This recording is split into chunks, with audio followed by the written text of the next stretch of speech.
Bismillahirrahmanirrahim. Assalamualaikum warahmatullahi wabarakatuh. Kembali ke pembelajaran online untuk SMP IT Tiara Aksara. Untuk materi pada hari ini adalah materi tentang IPA, yaitu tentang sistem reproduksi pada manusia. Sistem reproduksi meliputi sistem reproduksi pada pria, sistem reproduksi pada wanita, serta pembentukan sel sperma dan sel telur. Sebelum memulai pelajaran, ada baiknya Ananda menyiapkan alat-alat tulis atau buku tulis untuk mencatat bagian-bagian terpenting dari presentasi pada pagi hari ini. Sebelumnya, untuk tampilan ini adalah bentuknya PDF. Untuk kalian bisa download sendiri, nanti Bapak sediakan di link description pada deskripsi video ini. Baik, sebelum Bapak mulai, kalian sudah kelas 9, sudah harus bisa memahami mana yang materi pelajaran, mana yang bukan. Jadi Bapak mengingatkan untuk tampilan pada sistem reproduksi, khususnya pada pria dan wanita ini akan ada gambar-gambar yang sedikit sensitif. Bapak harap kalian sudah bisa membayangkan bahwa ini adalah materi pelajaran dan mengambil manfaat di dalamnya. Baik, yang pertama adalah sistem reproduksi pada pria. Nanti untuk video selanjutnya akan ada sistem reproduksi pada wanita serta pembentukan sel sperma dan sel ovum yang disebut dengan spermatogenesis dan oogenesis.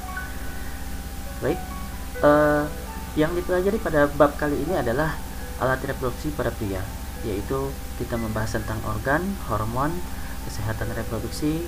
Organnya terbagi menjadi dua, organ dalam dan organ luar. Gambaran secara umum adalah seperti ini, anatomi reproduksi laki-laki. Jadi ini adalah gambaran dari bagian dalam alat reproduksi laki-laki. Untuk bagian-bagiannya Bapak jelaskan satu persatu, dimulai dari bagian penis. Bagian penis ini adalah fungsinya untuk memasukkan nanti sperma ke dalam sel, ke dalam alat reproduksi wanita, atau istilah latinnya adalah alat kopulasi. Alat kopulasi. Terus selanjutnya, bagian reproduksi pria yang paling penting adalah bagian ini. Ini ada testis. Testis kalau misalnya dalam bahasa kasarnya adalah buah zakar.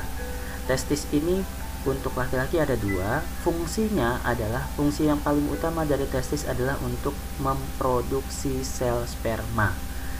Jadi sperma dihasilkan di dalam testis. Bagian paling luar dari testis itu ada skrotum atau kantung kulit yang melindungi testis. Fungsinya ada beberapa fungsi dari skrotum. Yang pertama adalah untuk melindungi testis dari benturan fisik. Selain itu untuk menjaga suhu di dalam testis, karena sperma itu hanya bisa hidup di suhu yang stabil, di suhu badan manusia normal, yaitu sekitar 37 derajat. Jadi skrotum itu fungsinya untuk mengatur agar tidak berubah suhunya di dalam testis. Selanjutnya epididymis. Epididymis ini adalah tempat untuk menyimpan sel sperma yang belum matang. Jadi proses pembentukan sperma itu, kalau misalnya nanti kita lihat bentukan sperma seperti apa, itu seperti balon yang mempunyai ekor. Nah, kalau yang belum matang itu belum ada ekornya, disimpan di dalam epididymis. Nah, setelah matang, nanti akan dikeluarkan melalui ductus deferens. Bagian selanjutnya ini ada namanya ductus deferens, atau istilah lainnya adalah vas deferens. Vas deferens adalah saluran dari testis menuju ke saluran nanti akhirnya. Nah, vas deferens ini adalah saluran panjang yang nanti akan melewati 3 kelenjar pada laki-laki. Ini adalah urinary bladder atau uretra, vesika urinaria, untuk menyimpan air seni.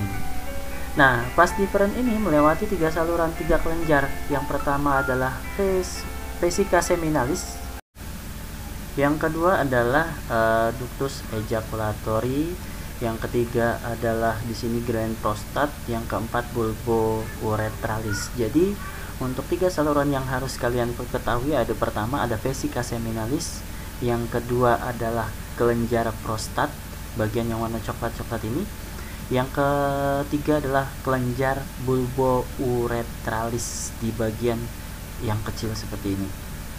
Nanti kelenjar bulbouretralis ini ada juga istilah kelenjarnya, namanya kelenjar Cowper, COWPER. Oke, selanjutnya ini adalah penjelasannya.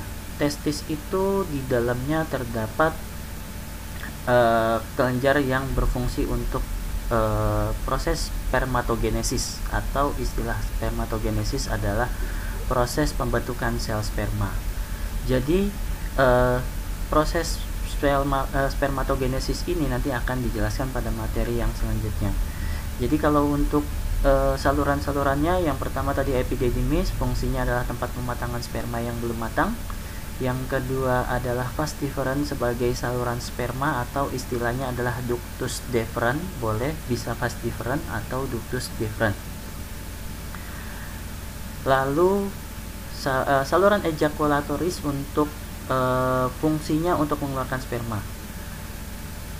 Selanjutnya uretra, saluran akhir yang berhubungan dengan penis.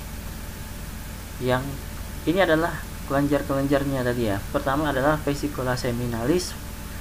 Jadi fungsinya adalah untuk menghasilkan zat makanan. Untuk sperma itu ketika dikeluarkan itu laki-laki dalam bentuk air mani, atau istilahnya adalah semen. Jadi semen itu di dalamnya terdapat selain sel sperma ada kelenjar dari vesicula seminalis, dari kelenjar Cowper, dan kelenjar prostat. Oke, jadi untuk yang pertama vesicula seminalis itu fungsinya untuk menghasilkan zat makanan. Ketika sperma masuk ke dalam alat reproduksi wanita itu sifatnya adalah asam. Asam itu fungsinya adalah untuk mencegah supaya kumannya tidak masuk, atau kalau kuman masuk itu terkena sifat yang asam akan mati. Nah, vesicula seminalis ini berfungsi untuk menghasilkan zat makanan, jadi sumber energi ketika sperma itu melakukan perjalanan untuk bertemu dengan sel telur di dalam alat reproduksi wanita. Selanjutnya, kelenjar Cowper fungsinya adalah mengandung cairan basa. Waktu kelas 7 kita sudah mengetahui ada cairan yang sifatnya asam, basa, dan netral. Asam itu fungsinya adalah untuk membunuh kuman. Nah, ketika sel sperma masuk ke dalam alat reproduksi wanita, itu harus ada kelenjar basa untuk melindungi dari keadaan asam yang ada di dalam sel alat reproduksi wanita. Jadi, kelenjar prostat fungsinya untuk menghasilkan cairan basa untuk melindungi sperma agar tidak cepat mati. Selanjutnya, yang ketiga adalah kelenjar bulbouretralis. Kelenjar bulbouretralis atau disebutnya kelenjar Cowper. Nah, kelenjar Cowper ini biasanya selain mengandung sifat basa, dia juga berfungsi untuk sebagai alat untuk sperma bergerak, karena dia mengandung kelenjar untuk memperlijin. Oke, ini adalah bagian luar. Bagian luar terdiri dari penis. Nanti kalian bisa baca sendiri untuk penjelasannya. Fungsinya adalah untuk untuk mengeluarkan sperma masuk ke dalam alat reproduksi wanita. Selanjutnya skrotum. Skrotum itu adalah kantung. Ini tadi Bapak bilang skrotum itu adalah kantung kulit yang berfungsi untuk melindungi testis dari suhu yang tidak optimal. Baik, selanjutnya adalah untuk hormon pada laki-laki. Nah, untuk hormon pada laki-laki ada 3 hormon. Ada beberapa hormon yang berperan. Yang pertama adalah testosteron, yang kedua LH luteinizing hormone, yang ketiga adalah FSH follicle stimulating hormone, yang keempat estrogen, dan yang terakhir adalah hormon pertumbuhan. Nah, tetapi untuk yang pada laki-laki, yang biasanya yang paling terpenting adalah hormon testosteron. Testosteron ini disekresi atau dikeluarkan oleh sel Leydig yang terdapat di dalam testis, yang terdapat di dalam tubulus seminiferus yang terdapat dalam testis. Fungsinya adalah untuk ciri kelamin sekunder pada pria. Kalau untuk ciri kelamin primernya adalah ditandai dengan, primer itu yang utama, ditandai dengan mimpi basah. Kalau untuk ciri sel kelamin sekunder adalah ditandai dengan anak laki-laki yang sudah dewasa, ditandai dengan suara membesar, terus dada mulai membidang, tumbuh kumis, tumbuh bulu ketiak. Itu adalah ciri-ciri sel kelamin sekunder pada pria. Untuk LH FSH ini lebih nanti kepada alat reproduksi pada wanita. Di sini fungsinya hanya untuk membantu pembentukan testosteron, LH dan FSH. Oke. Selanjutnya, penyakit, ada beberapa penyakit yang harus kalian ketahui. Ini adalah berbagai macam penyakit yang terdapat yang bisa terjangkit oleh pria, khususnya di alat reproduksi pria.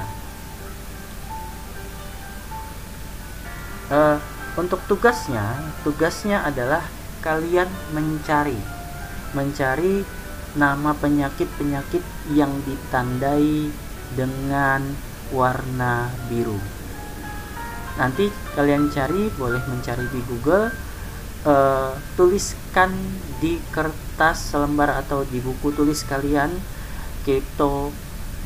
yang pertama contohnya ini, Cryptorchidisme itu adalah penyakit apa? Ini yang warna biru saja. Untuk contohnya yang berwarna hijau di sini namanya adalah gonorrhoea. Itu disebabkan oleh bakteri, yang bakterinya namanya Neisseria gonorrhoeae, menyebabkan penyakit gonorrhoea. Ditandai dengan ciri-ciri, mohon maaf, tumbuh seperti cacar di sekitar alat kelamin. Ketika cacar itu pecah, mengakibatkan warnanya menghitam. Ini adalah semuanya penyakit yang berhubungan dengan sel kelamin pada laki-laki.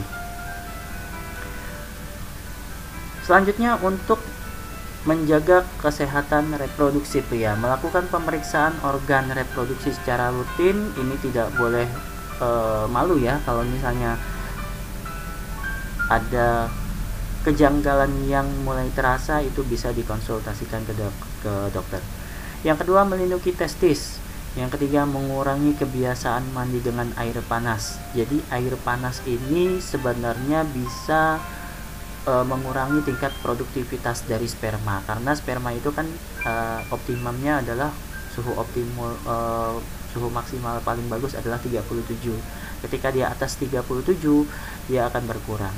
Makanya untuk konsumsi kebiasaan mandi dengan air panas itu dikurangi.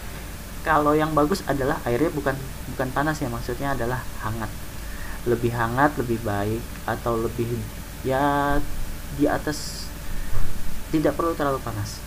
Yang keempat, menjalankan pola hidup sehat. Yang kelima, menghindari minuman beralkohol dan rokok ya, salah satunya, karena rokok itu sudah ada penelitiannya bahwa merokok dapat mengakibatkan penurunan jumlah sel sperma, impotensi atau kehilangan kemampuan untuk ereksi itu, dan kalau untuk pada wanita nanti dijelaskan untuk bisa menyebabkan gangguan kehamilan dan janin. Baik, terima kasih. Sekian video pembelajaran pada pagi hari ini. Kalau ada pertanyaan, boleh kalian sampaikan melalui WhatsApp group.